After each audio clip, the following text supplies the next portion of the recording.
You're tuned in to RBLR, the home of Tampa Bay's RBLR Sports. 4 seconds left. In front. Happy moment. The Tampa Bay Lightning have won the first Stanley Cup. And the Tampa Bay Lightning have won the Stanley Cup. Lightning strikes twice. The Tampa Bay Lightning win their second straight Stanley Cup.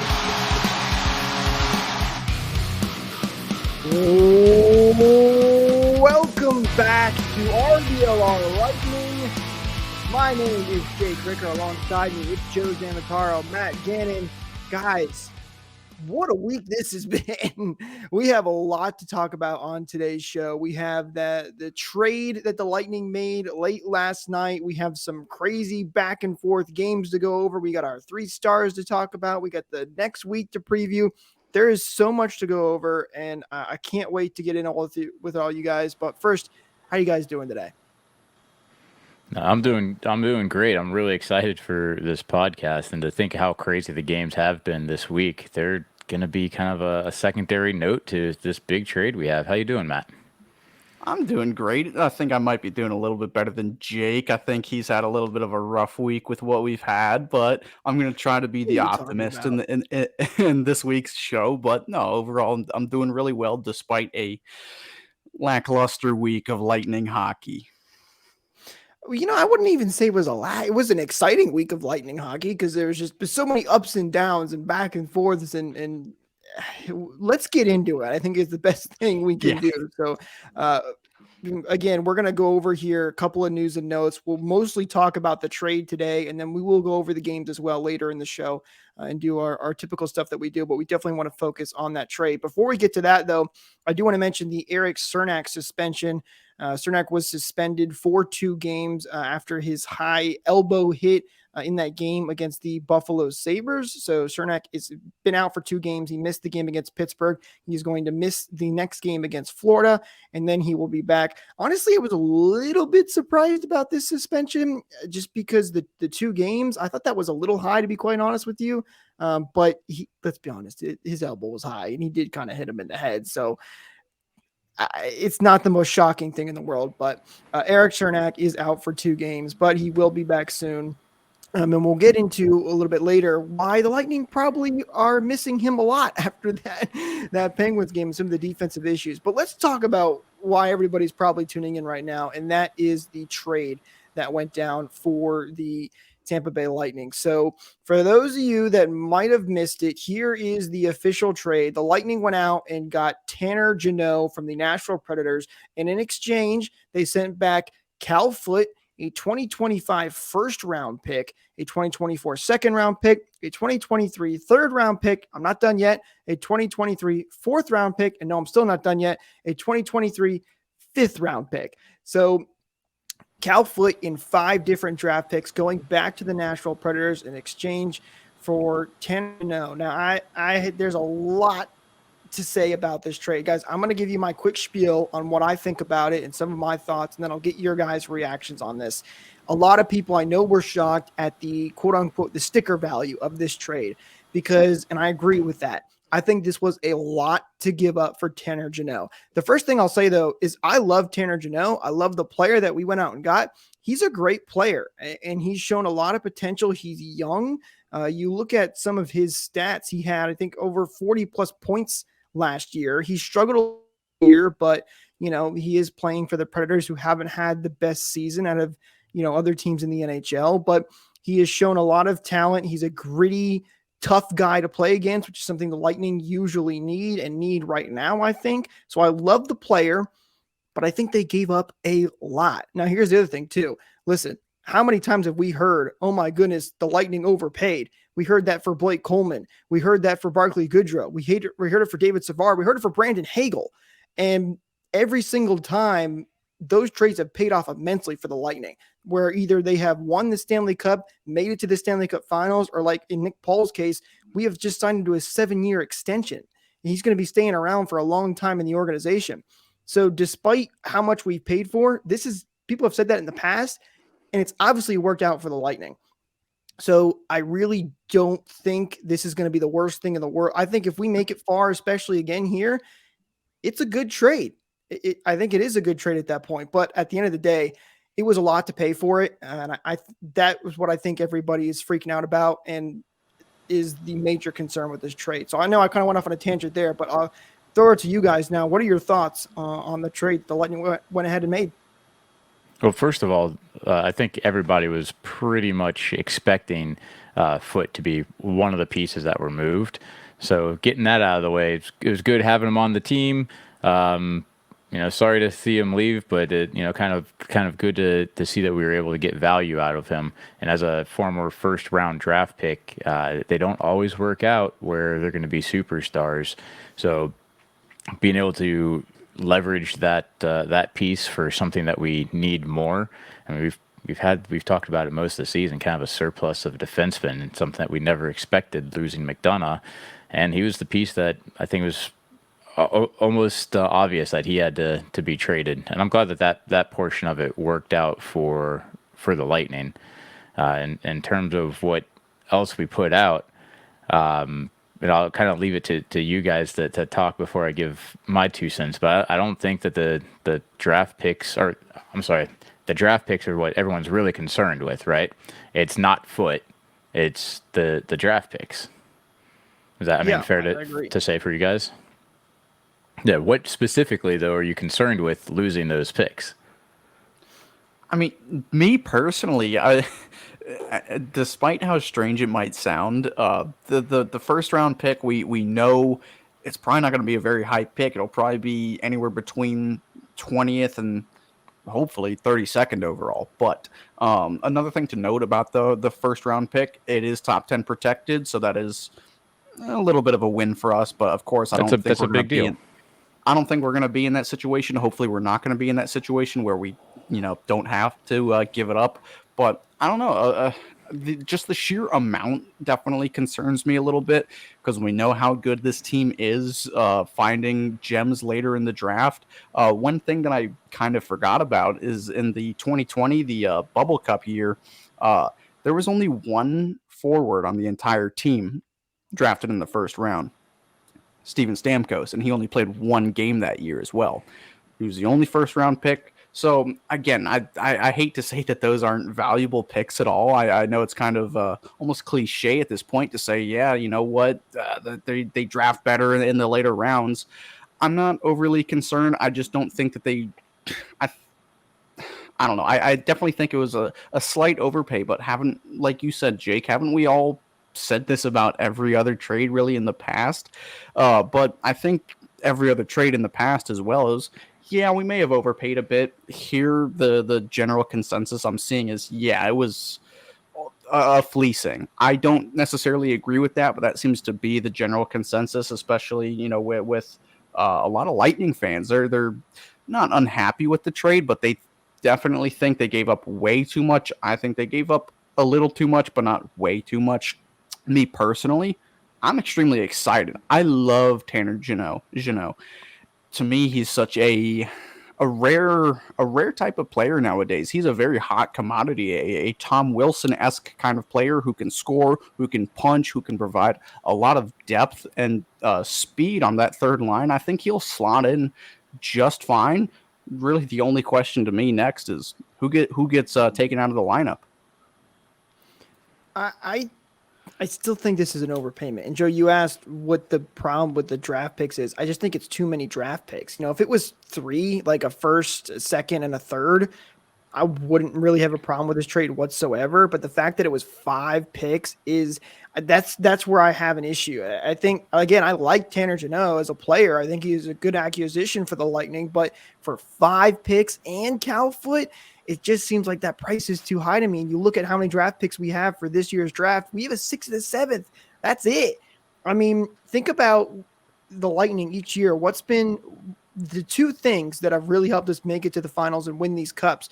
It's the fact that we've traded for some of these players, and it's worked out tremendously for us, but also that we've had some young stars in our AHL team step up. Ross Colton, Nick Perbix, those are the 2 main ones that come to mind.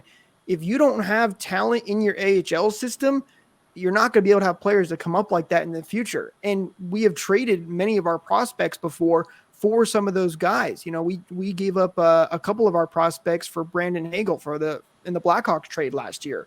So I think it's too much. And I don't like not having a ton of picks at all. I know a lot of people have talked about, well, you don't know what those picks are going to turn into. You know what you're getting out of Jeannot. And, you know, typically those players are low names. I saw someone saying, like, if I put in all these names, which are Lightning draft picks that they had in the later rounds, you would love this trade. But here's the thing. We've also had guys like Andre Palat get drafted super late. Nikita Kucherov was only a second-round pick. Braden Point wasn't even a first-round pick. So you put those names into those trade for those picks, now it's a terrible trade. The bottom line is you're gambling. Right, and that's what I was about to say. That's exactly what it is. You've got a bunch of scratchy lotteries sitting here. You don't know what's going to be uncovered once you get your quarters out, and this is a known commodity. And let's face it, you get there's 7 rounds for the NHL draft, and these are 5 picks. You get 7 every single year. So I mean, it's not that there are none, but really, what are you saving those picks for? You save them for the future. And right now, you've got a team that is in their prime. They're ready to go right now, and they're just going to get older in a few years and have less of a shot. So would you rather leverage the picks that you have now to give this team a real chance at winning another cup and being a true dynasty, or do you just hold on to these picks, make no moves, and we know that we don't have the team that's strong enough to go as deep? See, that's the thing, though. I agree. No, I want to leverage the picks and move the team to go win, but the problem is I just think it's too many picks. I don't have a problem with giving up a pick, but they give up a lot for they got Jeannot. a lot of picks, but they're most, there's a 3rd, 4th, and 5th rounder. There's an article that I was reading that stated less than 25% of second-round draft picks ever make it to 200 games. Less than 12% of third rounders make it to 200 games, and the numbers just get worse from there. Like the likelihood of picking up an impact player in the lower rounds is very low, and it's not that we haven't done it before. It's just the exception rather than the rule. Yeah, the Lightning have been better at drafting in later rounds than most teams, but you're right. For the most part, typically later draft rounds are much less likely. But to be fair, too, you don't exactly know how Jeannot is going to perform here in Tampa. Yeah, you can look at his play and get a good idea. And I do think he's going to do well here. Don't get me wrong. But he could not work out. We don't know until we actually seen him play in the system. That's another thing, too. Don't judge this trade immediately on how Jeannot plays in the first couple of weeks here. Look at Brandon Hagel. It took him almost a full year to really get acclimated into the system. So it's going to take time to actually see if this trade paid off. For sure. But again, for me, I just think it was too much. I wonder if there's another trade out there that they could have done that maybe would have cost a little less and still had the same effect. I don't know. I'm not JBB. I trust JBB. To let that be said. It was the price. To me, this is you bought I'm going to use a weird analogy here, but you went out and you bought a car, right? And everybody's like, oh, how much did you pay for that? And you're like, I paid $100,000. And people are like, you paid what now? But if that car goes out and is super great for you and is always, reliable and getting you to the places you need to be, it was well worth it. There's a major sticker value shock, though, on this trade. And it's just a little bit where you're sitting there like, ooh, I hope this works out. The fun thing about trades like this and news is the speculation, and that's what makes the internet absolutely explode. And we won't know the answer until it's summertime and people are golfing, right? So it's fun to talk about. Now we'll have to definitely revisit it and review our picks once the season's over to see how it ended up working out. I hope I'm wrong. I hope we win the cup and I'm like, forget it. I would have given up more picks for it. I really do. Let that be said. Jake, I don't know if this can console you at all, but there's an old Family Guy episode where, well, you can have this boat or you can have the mystery box. well, obviously, you want the boat, but what's in the mystery box? It could be anything. It could even be a boat. Just go with the boat. Right. Go with the boat. Just go with the boat. So with the boat. of course we don't know what these draft picks are going to turn into. We're not going to know. We're not going to know if this trade is a failure for the Lightning for JBB until, let's say, a couple of years down the road. These picks are so far. They're not going to mean anything for a couple of years unless Jeannot is just absolutely, completely unusable. He has no spot in this lineup. I don't see this trade being a loss for the Lightning. I don't think it's a fleecing, at least for the foreseeable future, at least for a couple of years. I just do not see that happening. I think he will be not an impact player, but I think he'll be a very, very useful, serviceable player, and especially if we're able to re-sign him as well. He is restricted after this season. He only makes $800,000 right now, so we did also save a little bit of money getting rid of Cal Foot. I think he made $925 as opposed to Jeannot's $800, but still. If we can retain him, maybe re-sign him this off season, I think this will be a big win for the Lightning. And like you were saying earlier, I kind of touched on it a little bit. Yeah, a lot of the other deadline moves, they were overpayments. They looked like losses for the Lightning until they yielded spectacular results. I mean, is Barclay Goodrow worth a first-round pick? No, not in a million years. But because the Lightning won the Stanley Cup with that player, it was completely worth it. Blake Coleman, right. I'd argue, yeah, he's worth a first round pick. Again, this haul, the haul that we did send Nashville, it is definitely very steep. I don't think there's a reason to be as concerned as a lot of the people are. I think a lot of people are blowing it out of proportion, but again, these draft picks, they're just magic beans. Right now, the only tangible loss that we have is Cal Foot, and how big of a loss is that? Again, God bless him, love him. He was a really good player for us, but again, he wasn't a lineup player every single night. I don't see this as a loss at all. So you mentioned something actually really important there, and maybe just to transition a little bit away from the picks, you mentioned the cap space, and this is actually pretty important. Foot had $850 on his deal. Jeannot is at $800. That $50,000 in cap space really does matter because the Bolts had just $719,000 in room before the trade. The $50,000 puts them at $769,000, which is now above the league minimum, allowing them to call up or sign another player potentially. So that $50,000 amount that was the difference in the contracts ends up being a huge deal. It's the difference of an entire player. So if someone does have to be called up, we have the space now to make that happen. And if you remember the weird thing that happened a couple of months ago, or I guess about a month ago, where Nick Perbix was sent down to the minors on paper, that's because of that cap room. And now with that being alleviated, it gives JBB even more flexibility if, God forbid, someone does get injured. So yeah, that's big.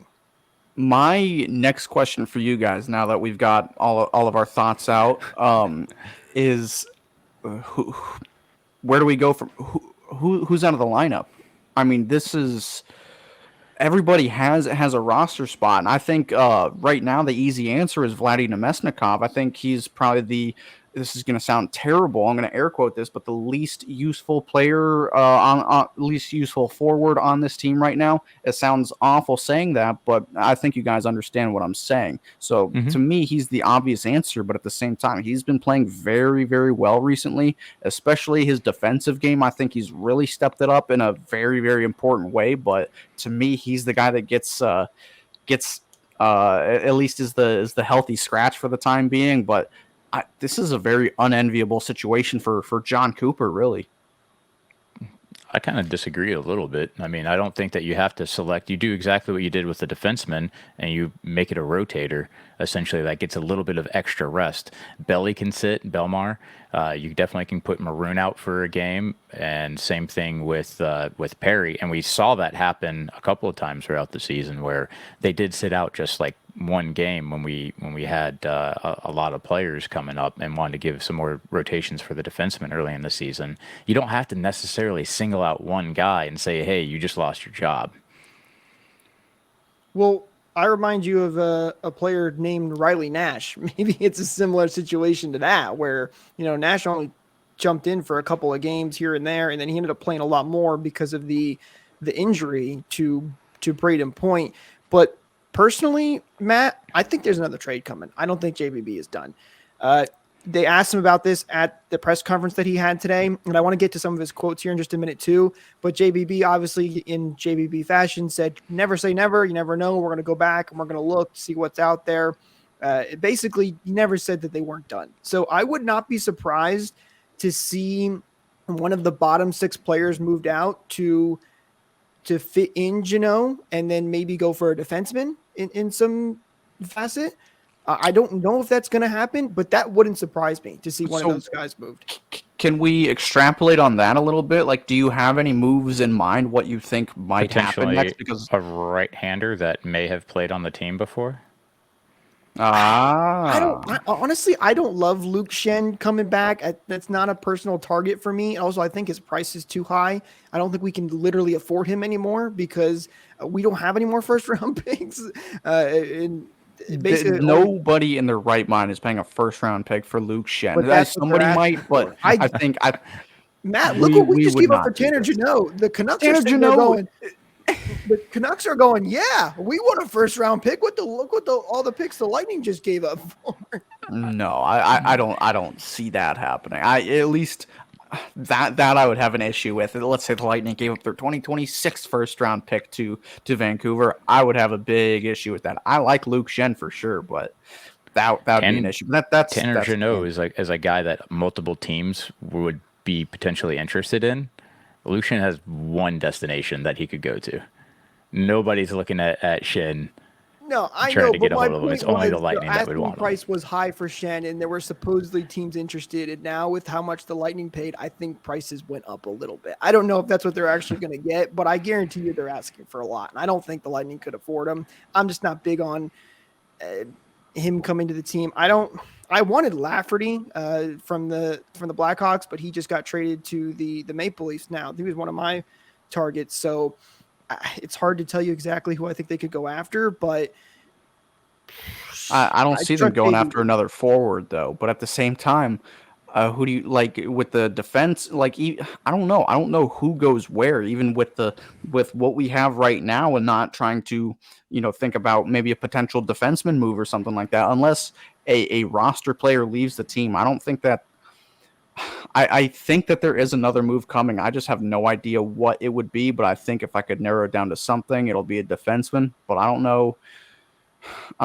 I guess you wouldn't really have to take anybody out, but why would you trade for a defenseman if he's going to be a rotating defenseman? Unless you're giving out your 6th round pick this year or something like that for because of the Pittsburgh game. That is, look at what happened to the Lightning these last couple of weeks, which we'll get into more. But I think the defense needs a little bit of help. And Cal Foote played a lot of games, and now he's gone.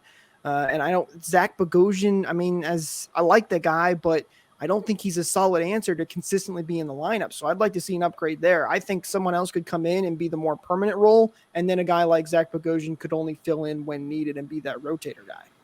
Hate that. I hate that. Bogo Norris, Jake. Stop it right now. So, I mean, to steer the conversation a little bit more, one thing we actually haven't done much is talk about Jeannot and what he can bring to the table, where he'll fit in. He's probably going to, you're not going to crack the top 6 on the Lightning. There's no one that's going to crack the top 6 on the Lightning that was available out there. Even Patrick Kane wouldn't come close to it. So, Jeannot's going to be a bottom 6 guy, right? And he also is a Patrick Kane in the top 6. On our team, not a chance. Really? Who are you gonna? Who are you gonna? Oh, without a doubt, who would you replace? Killer? Yeah. He doesn't. Patrick Kane doesn't play defense, man. And that Patrick second Kane, line, you can't put Patrick Kane in the exactly. bottom. Your third line is more of a defensive line than your second line. You can't put him in the bottom 6 because of history and like his previous pedigree. But he's not the player that he wasn't. Well, as of late, and I think, but he's still not. How did we get on Patrick Kane? We're talking about Tanner Jeannot. Because I said something that really got you going. But with Tanner Jeannot, he's someone that's going to bring physicality. I mean, if you guys haven't seen the JBB quotes, maybe we can that Chris Kren has put up, Jake's buddy. Maybe we can get them retweeted on our main account before this one goes live, so you guys can read it, because he really does talk in depth as to what he feels that this is going to Joe, bring. how about we read this one quote? I think this one's really important. I like this one a lot, where he Go for said, it. we'll retweet some of them as well, but he said, we have a really good group of players. We have a lot of star players. They're in their prime. They're having a good season. Luckily for us, they're healthy. Hopefully for us, they remain healthy as well.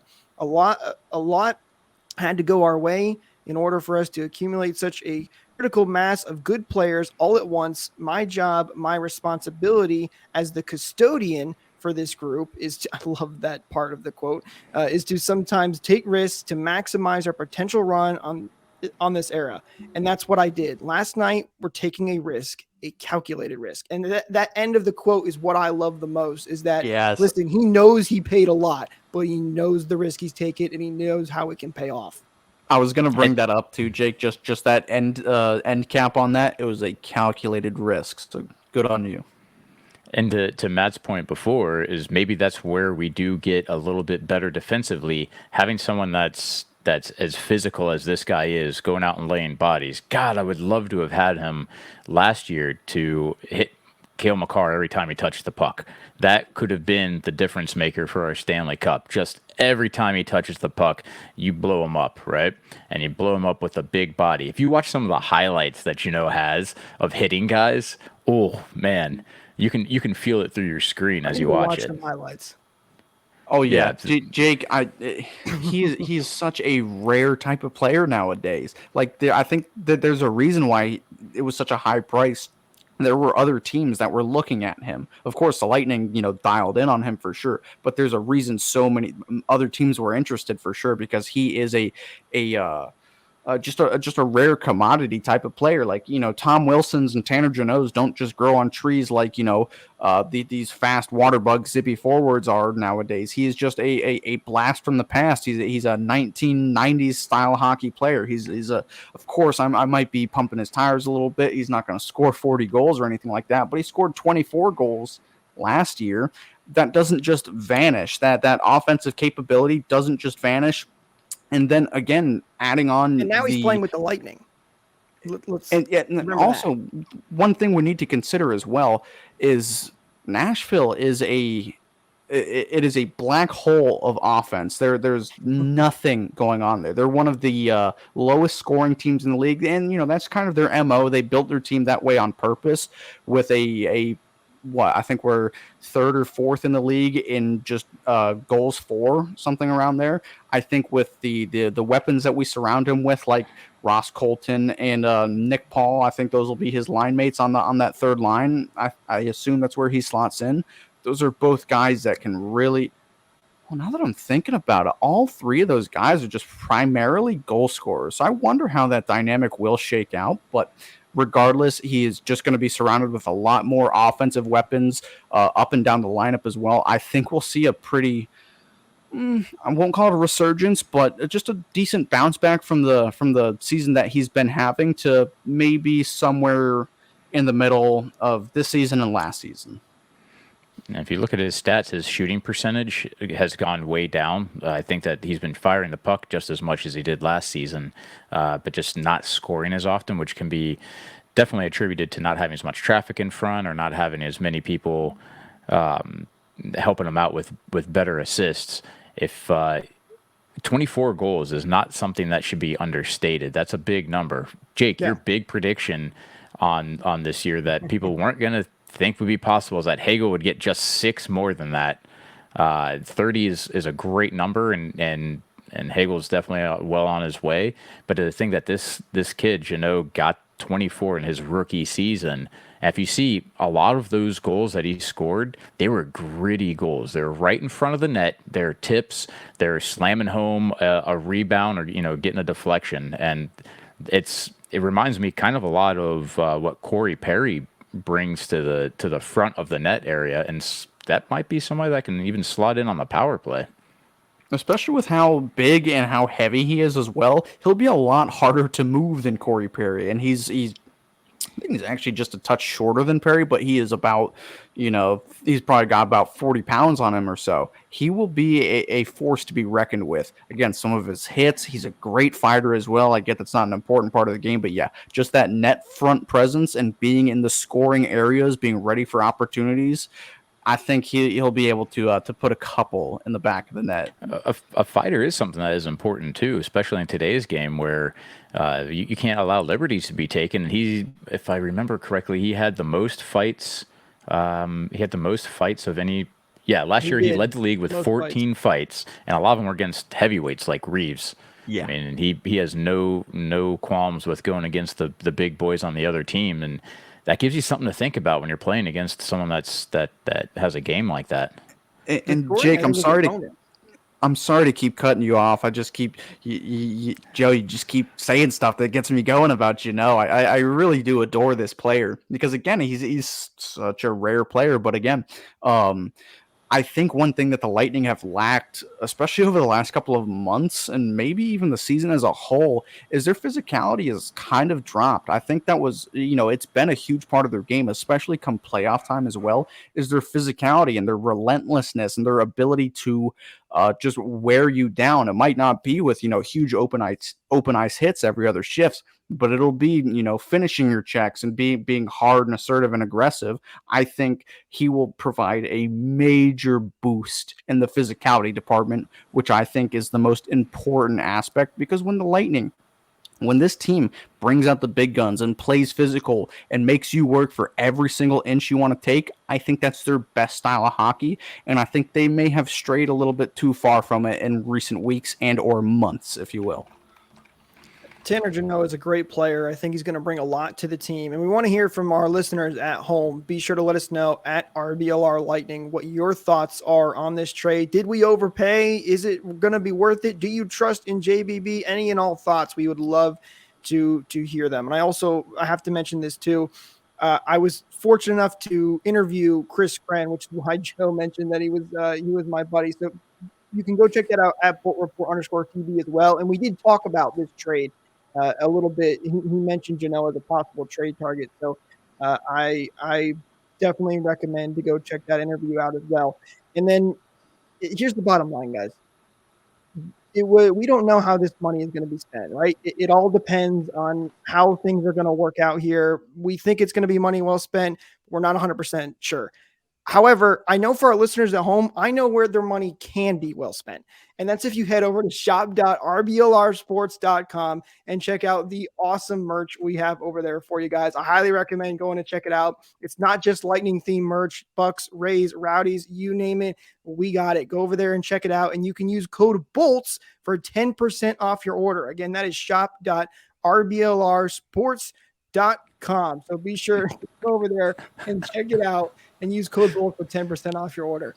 All right, we got to get to a bunch of game recaps as well. So let's start going into that and checking some of that out. I had to take a breather after you knocked that one out of the park. Guys, it's my favorite part. I enjoy doing it. I hope the listeners at home enjoy it too. But all right, let's recap some of these games. I think we're going to run through them kind of quick because the Jeannot trade was the main focus of this episode, but there's some things to look at for these games as well. And the first one we have is the Lightning took on the Anaheim Ducks in a blowout victory as they took down the Ducks by a final score of 6-1.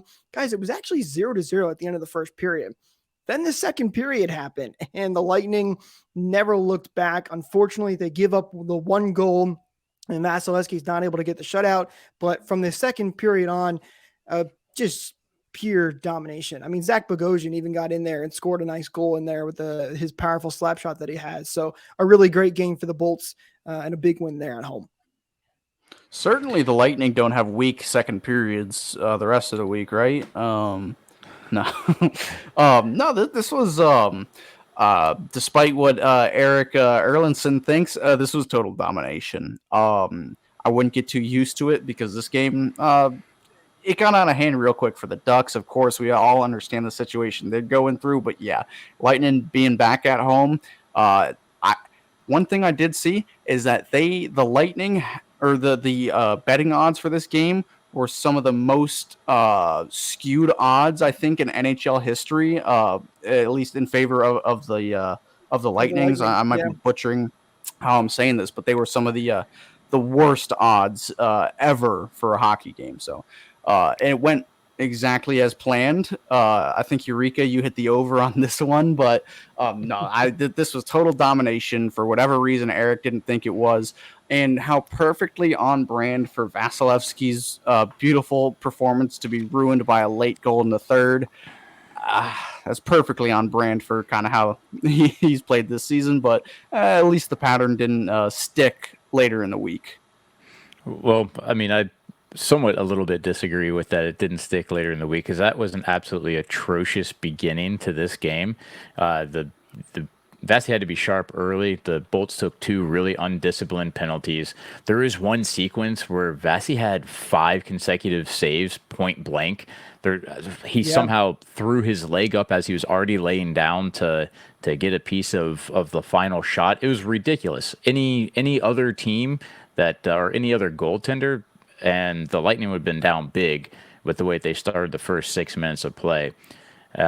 They tightened it all up, obviously, and then had, I think it was a dominant performance. It didn't really seem like the game was going to ever be out of their control.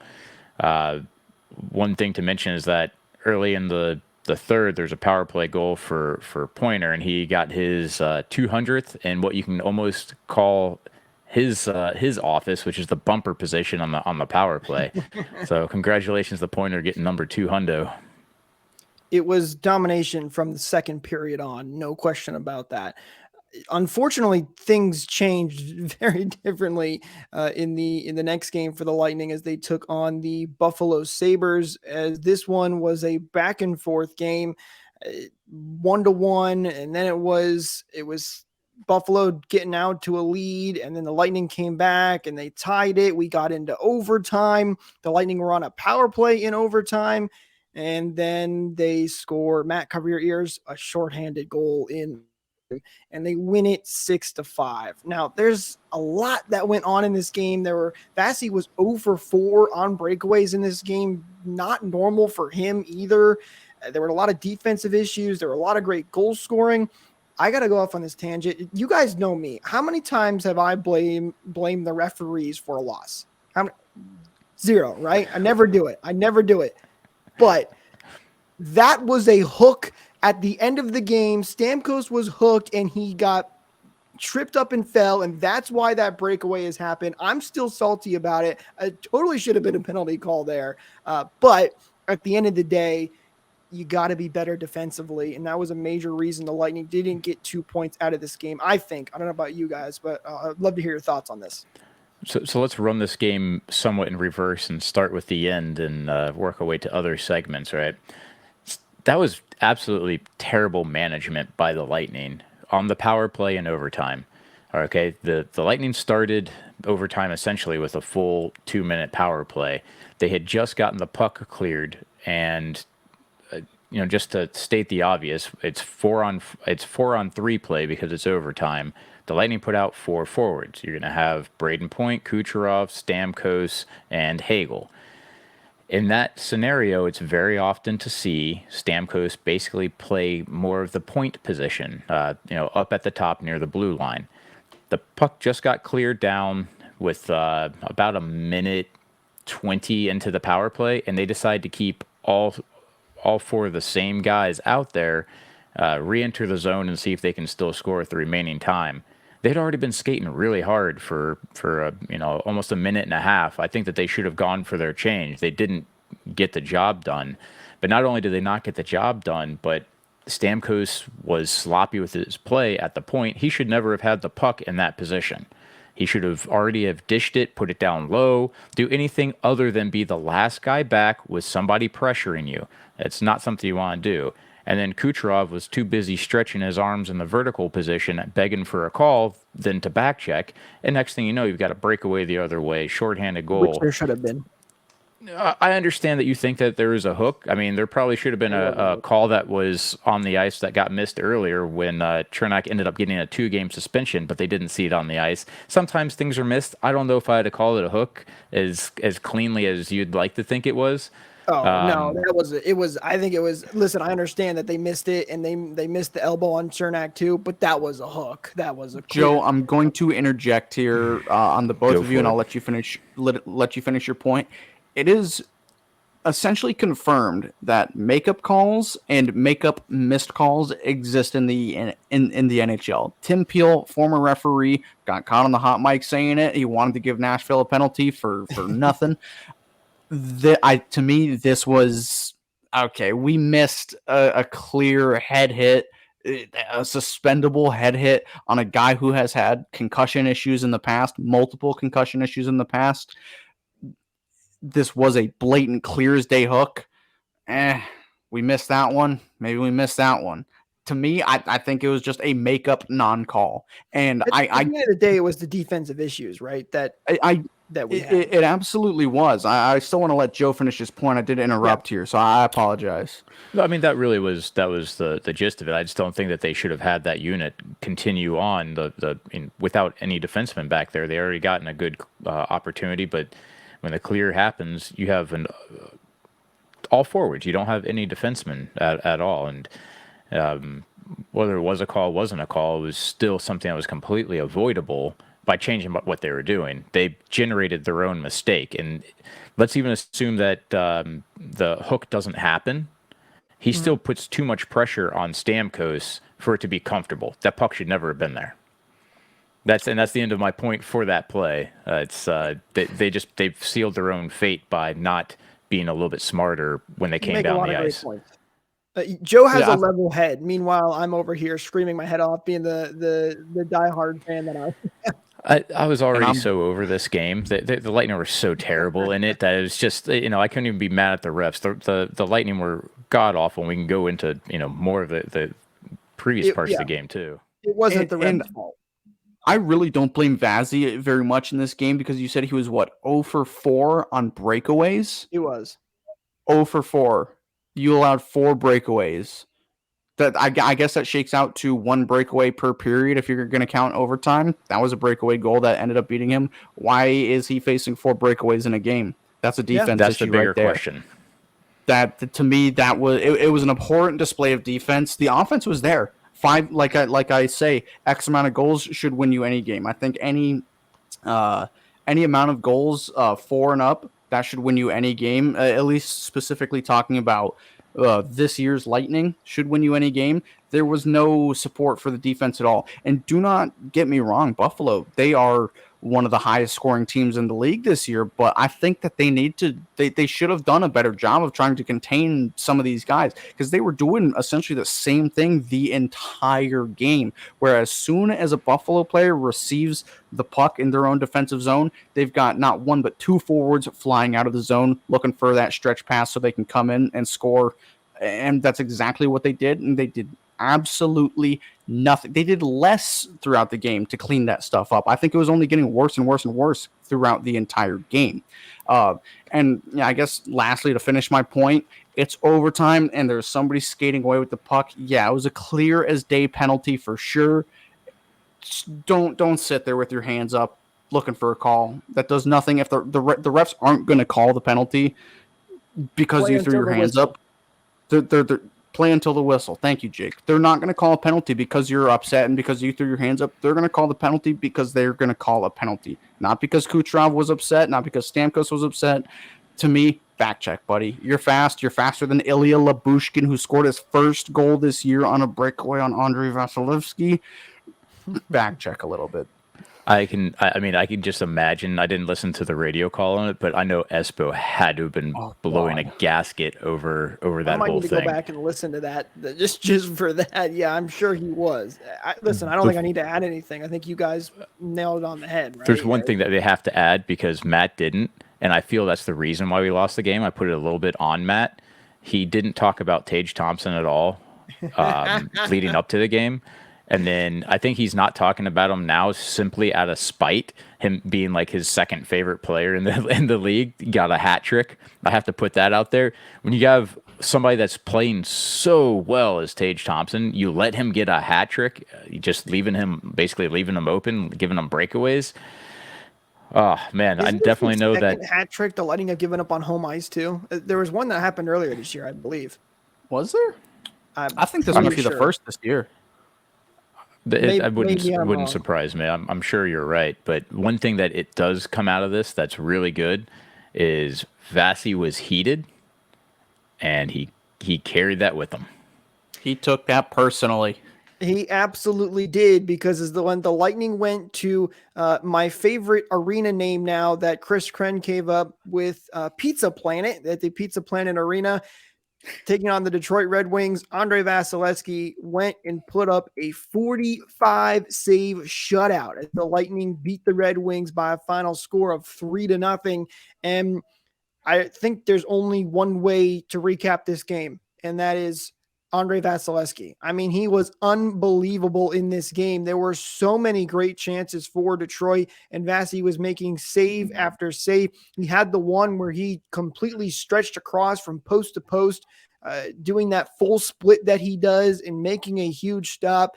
Vasilevsky was unbelievable in this game. And I saw all the Detroit fans were talking about, like, who is this guy and why is he in net against us? Why are we dealing with Andre Vasilevsky? It's one of my favorite things when teams get fed up with all the saves he's making again and again.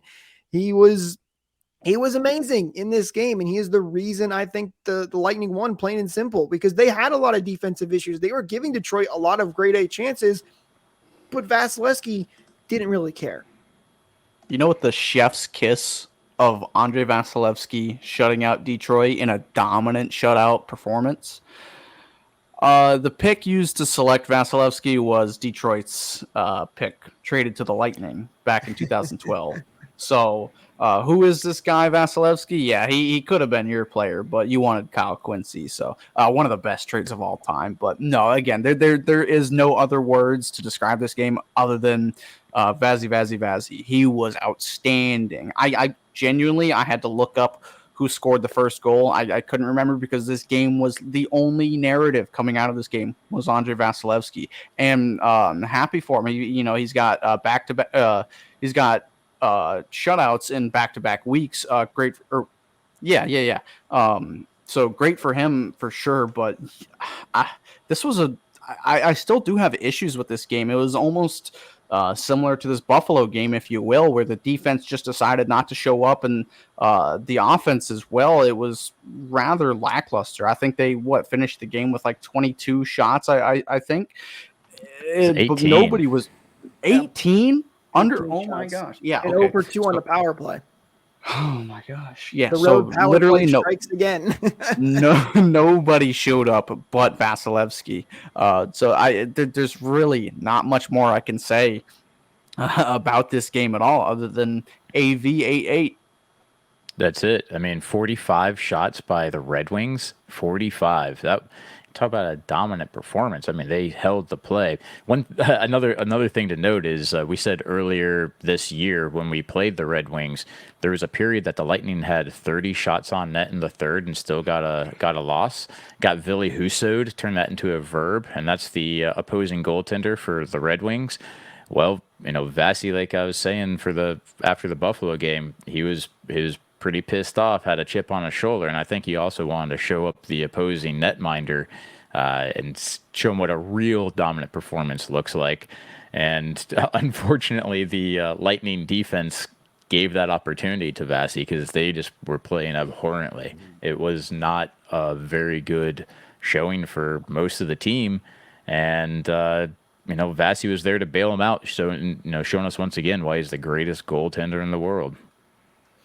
45 saves for Andre Vasilevsky. It's the tied for fourth most saves by Vasilevsky in his career. It also ties a franchise record for most saves in a shutout performance. 2 other goaltenders in Lightning history have had 45 saves in a shutout. Guys, can you guess the other 2? Ben Bishop has one, maybe? That's one. Who's the other one? And Mike Smith. No, it's Darren Pupa. Oh, Darren Pupa. Yes, Pupa. Pupa and Bishop are the two other goaltenders to have 45 save performances for the Lightning. But Vasy, huge in this game as he steamrolls the Red Wings all on his own. And Jake, before you move off this topic, Vasilevsky has had a higher save shutout performance, but it was in the playoffs, so it doesn't really translate to regular season stats. Do you guys remember this game where he it was the elimination game against the Panthers, game 4 last year, 49 save shutout. that's That was right. incredible. No one does it like that. I think that might be the franchise record, playoff and regular season combined. But regardless, that's in the past. He was just spectacular, and he always is. So I just want to give credit to my guy Vasy. So that's the week. That's all we have to recap for There are no the other Lightning games. games, right, guys? They did not play again. No. Yeah, All that right, was so it. don't forget to like and subscribe. Now, unfortunately, as much as we don't want to talk about it, we do have to bring it up. The Lightning then went on to play Pittsburgh in a back-to-back situation. Granted, the Penguins did also play that same night and were also playing on a back-to-back, although I don't remember if they played. They were going home, so a little bit of a different situation there. But it was 2-1 at one point in this game, and the Lightning were winning. Then the second period happened, and the Lightning lose this one by a final score of 7-3.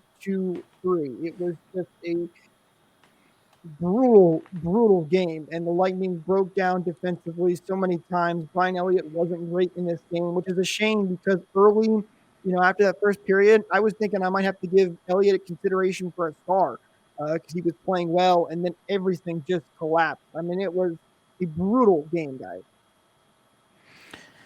Two things of note. One,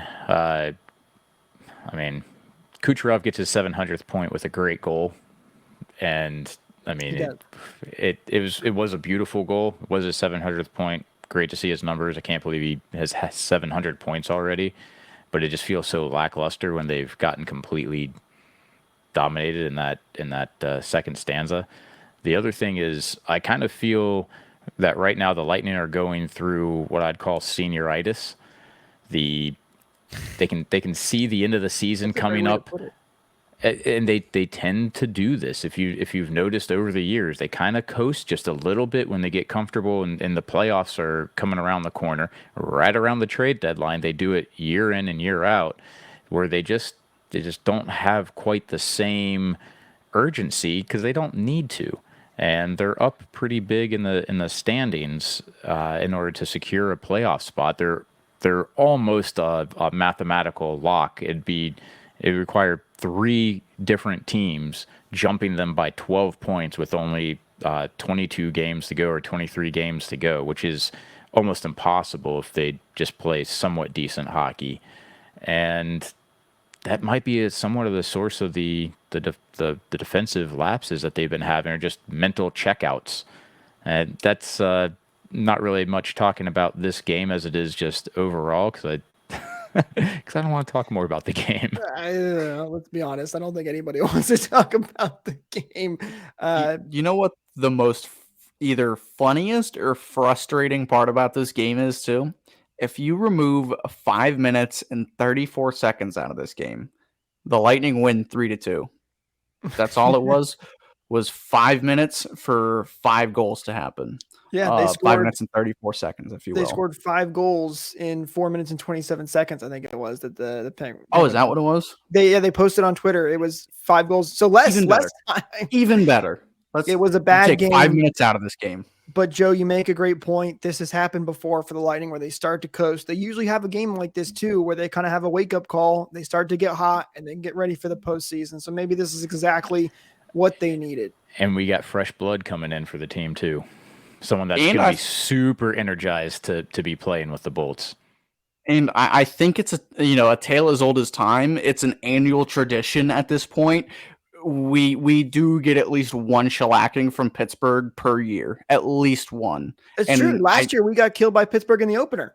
opening night. The year before that, there was one game that drove me nuts. I can't remember it. I don't want to remember it. And the year before that, I remember one of those. It's just the annual Pittsburgh beatdown on the Lightning. I don't read too much into it. And the thing is, the word I've been hearing a lot used with that game was desperation. Pittsburgh is in free fall. Up until that game, I think they were extremely desperate and hungry to maybe claw their way back. And there's no better way to do it than, taking out the giant, than exercising your demons against, the best team in your conference. I know not stat wise, but let's be real. The Lightning is the benchmark for every good team. So I think that was Pittsburgh's maybe wake up call. I think it was, their measuring stick on, okay, maybe we can turn this ship around, because they have been playing some very bad hockey. And I think it was just all the desperation and the just everything overflowing, getting to that boiling point, and it spilled over, unfortunately, onto Brian Elliott. They have 1 point to keep them in the wild card over Buffalo, and Buffalo has 1 game in hand. Classic. I mean, talk about about the opposing team again. Talk about some needed desperation. Talk about some needed desperation. Pittsburgh definitely needs it. The Islanders definitely need it. Buffalo, Detroit, they're all right there vying for that last spot. So those are teams that we play again, and they're going to be really fighting to see if they can get a playoff berth. It was a crazy week for the Lightning, and now we're going to try and give our 3 stars of the week in this wild week. I have to give an honorable mention to Andrei Vasilevsky, because I was overruled on this one. I thought he should have deserved a 3rd star, but a little bit different. Let's start off with that number 3 star, and that's going to Anthony Cirelli, who had 3 goals this week. He was great once again. Cirelli has done a really good job in the last couple of weeks. I think he's been on this list a couple of times now in a row. I need to go back and look at that. But Anthony Cirelli, he picks up the 3rd star. Matt, I want to start with you on this, just because you were like, Anthony Cirelli needs to be on this list. I think rightfully so. So your thoughts on Cirelli getting the 3rd star of the week? I'm surprised you disagree with me, man. I think he's literally just picking up exactly where he left off last week. And I think maybe even the week before. I remember, let's say a month or so ago, people were getting very disappointed with him. They didn't have necessarily the same patience that they have had, previously. He, had a little bit, he had a pretty quick start, coming back from injury, and then tailed off a little bit. The goal scoring wasn't there. Maybe his defensive game wasn't up to par. And I saw a lot of people complaining about it. So I think this is Tony Cirelli just kind of given a large portion of Thunder Nation, giving him the bird, because he has taken that personally. I think he has played some of his best hockey in these recent weeks, especially this week, coming up with clutch goals. That's one thing that he is clutch. He's greasy. He gets to those dirty areas. His defensive game has really stepped up as well. That's kind of his MO. There was no way I could rightfully leave him off this list, because I think he has been just a honey badger out there. He has been involved in every single shift that he has been taking, and just coming up with some really, really good clutch goals, and also some assists here and there as well. So I could not sleep comfortably at night knowing that he isn't on this 3rd star list. And he definitely deserves it too. I mean, looking at the shellacking that the Lightning endured against Pittsburgh, he has a goal. He's actually +1 on the night, and that says a heck of a lot when you have a game that you don't get scored on, That's a good point. and the team gets absolutely shelled. So 3rd star, well deserved. Let's move on to the number 2 star of the week, who we are giving to Nikita Kucherov. He picked up his 700th point this week. He was fantastic. It wasn't just his 700th point that he had, though. Kucherov, 2 goals, 4 assists, total points this week. I mean, even though he hasn't been on the list, I think in a couple of weeks, he was great this week. And Nikita Kucherov, every time he's out there on the ice, the man is a magician with his hands, and it's unbelievable to watch what he's able to do offensively. So Nikita Kucherov picks up the 2nd star of the week.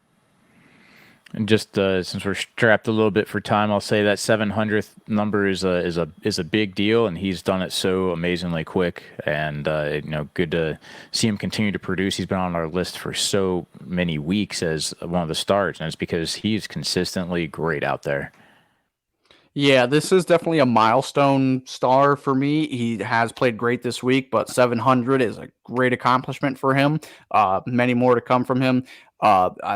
You heard me slander him earlier about throwing the hands up. I'm not going to do it here. Congratulations to Nikita Kucherov on 700. He gets our second star this week. He's one of the fastest to do it in NHL history too. He's up there with some top players like Sidney Crosby and Alexander Ovechkin, of active players, I should say. As for the number one star, this is going to the man himself, Brayden Point. He was unbelievable this week with 4 goals, 5 assists for 9 total points. He was also a +1 as well this week. So Brayden Point, I think, an easy consensus for the first star of the week. Did he really have 9 points in 4 games? He had 9 points. Matt, as soon as I pulled up the stats for this week, I said, yep, there's our first star. Like, I knew he was pretty good, but I didn't know he had 9 points in 4 games. He, 4 goals, 5 assists? That's crazy. Certainly this is his first time being on the list this year, right? He's also someone that's been playing great all season long, and a good thing about his consistency is each one of these goals comes in a different game, so he was really spreading it out and making sure that he was effective even in some of these tougher ones. In that Buffalo game, he ended up getting 4 points, and why he isn't on everyone's list as being an all-star still. That one gets me because He should have at least made an appearance too. I think he's just so amazing. Joe, it's because of the NHL's rule that every team has to have a player. We talked about this when we were going over this all-star stuff. If it wasn't for that, the Lightning could easily have 4 or 5 all-stars every year. And you're right, Brayden Point deserved it, but because there was only 3 slots to vote and one of those had to go to a goaltender, because of the big markets, he gets overshadowed. Not like those votes were even counted anyway. Well, he gets the number 1 star here on RBLR. We don't overlook our great man Brayden Point. So just to recap, number 3, Anthony Cirelli, number 2, Nikita Kucherov, and number 1 is Brayden Point. Again, we'd love to hear from our listeners at home at RBLR Lightning. Let us know what you think about the 3 stars. Is there anybody we missed? Would you have put them in a different order? Love to hear your thoughts as always. All right, hey, last Jake, thing. Yes. I really don't like this last week. I don't like the way it went. Can we just hit the reset button and try it again? Wait, what? I get where he's going with this. I think, can we just hit the reset button and try it again for this past week? I see where you're going with this. Okay, I got you, Joe. Yes, we can do that, Joe, because when you look at the schedule upcoming, we have a lot of familiar foes. The Lightning will be taking on the Florida Panthers first and foremost tomorrow night as of this recording at 7 p.m. Then it's the Pittsburgh Penguins, this time at Amalie Arena at 7 p.m. Then the Lightning are taking on the Buffalo Sabres in Buffalo at 12:30 p.m., so a noon game there. And then on a back-to-back, the Lightning will be heading to Carolina to take on the Hurricanes at 3 p.m. So a couple early games there after on that quick back-to-back road trip. But Joe, as you mentioned there, a lot of repeat customers here the Lightning are going to face, and hopefully they are different results than last time. This is going to be a really tough week because you've got 3 teams that are all vying for that final wild card spot. And you also have Carolina that's first in the Metro division. This is where things are going to start heating up leading into the playoffs. And I want to see the Bolts start to rebound back, use a new Jeannot to play a little bit more solid defensively and see if we can send a message, especially back at Pittsburgh and Buffalo, that this team is ready to go, and the decisions that were made off the ice are impacting what's going to be happening on the ice. It's absolutely insane that we have another away back-to-back. The schedule makers hate this. You were complaining about this last week too. we never get back-to-backs at home. At least put one here. It's unfair. I mean, I do see one like 2 weeks later, but let's not talk about that. Let me be angry right now. But no, we have some rematches for sure. And again, with some new fresh blood and Tanner Jeannot, I think he's going to make his mark, and I think he's going to do it immediately. There's no better team to really get the aggression out on than the Florida Panthers. I think they play the Lightning very well, and the Lightning play the Panthers very well, and we know sparks fly in those games. I think Tanner Jeannot, he's going to make an immediate impact. I maybe a fight, maybe a big hit or something like that, but I think he'll be Kuch. extremely Gordie Howe hat trick. Oh, all right. Let's not get overzealous here, but I think I think it'll be a great week for the Lightning this week. If I could bet the farm on it, I would say that they take at least 3 wins this week, especially against the first 3. I think there is a sour taste in their mouth from all of these opponents that they've seen within the last week, and the Panthers, I guess 2 weeks or 3 weeks ago, whenever that beatdown was, the get right week. It is. It absolutely. I like that, Jake. This is the get right week. Carolina is going to be a big test for sure. They're great. We haven't played them in a little while, but trust me, man. If I'm hammering the Lightning on at least 3 of these games.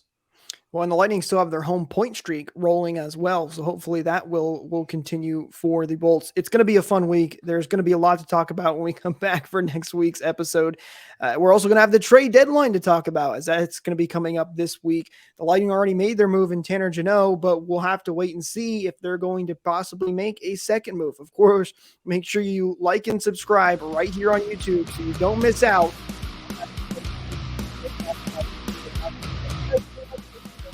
Follow us at RBLR Lightning as well, and we'll see you guys in the next one. Go Bolts! Thank you for tuning into this presentation by RBLR Sports. On your way out of the stadium, please remember to like and subscribe.